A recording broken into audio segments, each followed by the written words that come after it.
Crime report में अब बात उन 3 दरिंदों की जिन्होंने गणतंत्र दिवस के एक दिन पहले स्कूली बस ड्राइवर को गोली मारकर 5 साल के मासूम विहान को किडनैप कर देश की राजधानी दिल्ली को दहला दिया था।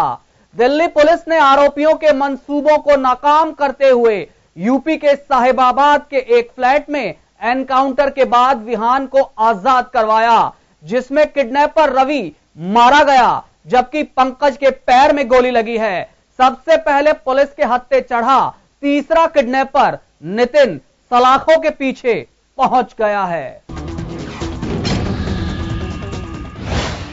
दिल्ली पुलिस ने एनकाउंटर के बाद विहान को छुड़ाया।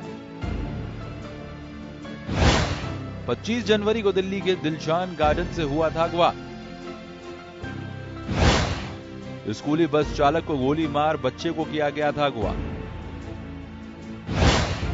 यूपी के साहिबाबाद के फ्लैट में किया गया एनकाउंटर। रात 2:30 बजे पुलिस ने 5 साल के विहान को कराया आजाद।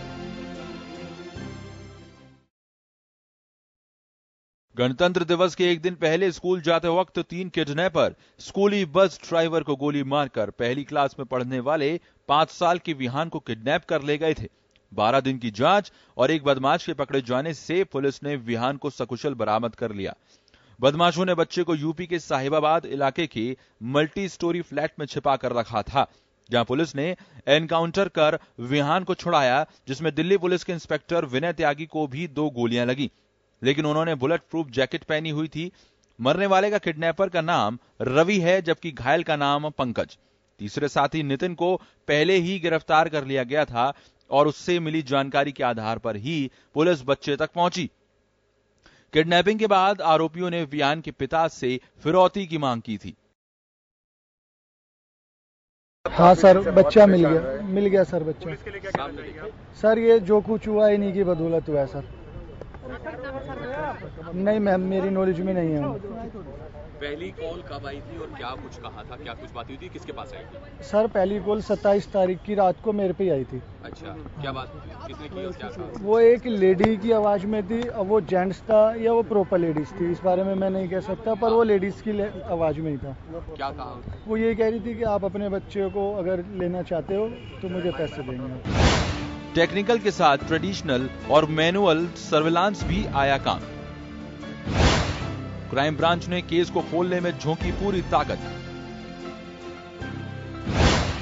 5 फरवरी को नितिन चढ़ा पुलिस के हत्थे।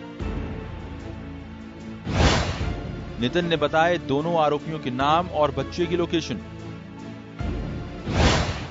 रात 2:30 बजे फ्लैट से दोनों आरोपियों ने पुलिस पर फायर किया। पुलिस की क्रॉस फायरिंग में ढेर हुआ किडनैपर रवि। पुलिस और विहान तक पहुंचने के लिए न केवल टेक्निकल सर्विलांस बल्कि ट्रेडिशनल और मैनुअल सर्विलांस की भी मदद ले रही थी। आखिरकार सोमवार 5 फरवरी को सबसे पहले नितिन नाम के एक युवक को दिल्ली के सीमापुरी बॉर्डर से पकड़ा गया। कार में ही उससे पूछताछ की गई तो पता चला कि बच्चे को साहिबाबाद की शालीमार सिटी में छिपा कर रखा गया है। पुलिस नितिन को भी वहां लेकर पहुंची और उसे कहकर दरवाजा खुलवाने की कोशिश की तो अंदर मौजूद पंकज और रवि समझ गए कि वो अकेला नहीं है। उन्होंने पहले बच्चे को मारने की धमकी दी, फिर पुलिस पर गोली चला दी। अपहरणकर्ताओं ने 5 राउंड गोलियां चलाई। जवाबी कार्रवाई में पुलिस ने 3 राउंड गोलियां चलाई। एक गोली रवि के सीने में लगी और वो वहीं गिर गया। एक गोली पंकज के पैर में लगी। पुलिस तुरंत फ्लैट में दाखिल हुई और बच्चे को सकुशल बरामद कर लिया। सर देखो, आप लोगों ने पहले जो भाई ये बच्चा जब किडनैप हुआ था आपने इस खबर को छुपा के रखा, उससे बच्चे की बहुत सेफ्टी हुई। उसके लिए सबसे पहले तो आपका धन्यवाद। और फिर जो हमारी दिल्ली पुलिस ने मेरे बच्चे को ढूंढा उसके लिए सर बहुत धन्यवाद। आपको ये क्या यकीन था कि पुलिस बच्चे को सकुशल बरामद करेगी? क्योंकि 26 जनवरी के टाइम में किडनैपिंग होना दिल्ली पुलिस के लिए सबसे बड़ा चैलेंज था। सर हमारे देश में उस समय 10 देशों के राष्ट्राध्यक्ष थे, तब ये किडनैपिंग हुई थी। सर बात ठीक है, पर बिल्कुल उम्मीद थी। मुझे आश्वासन दिया था बेटा तेरा बच्चा ठीक ठाक में लाएगा। तीनों आरोपी गोकुलपुरी के रहने वाले। फ्लैट को बना रखा था याशी का अड्डा।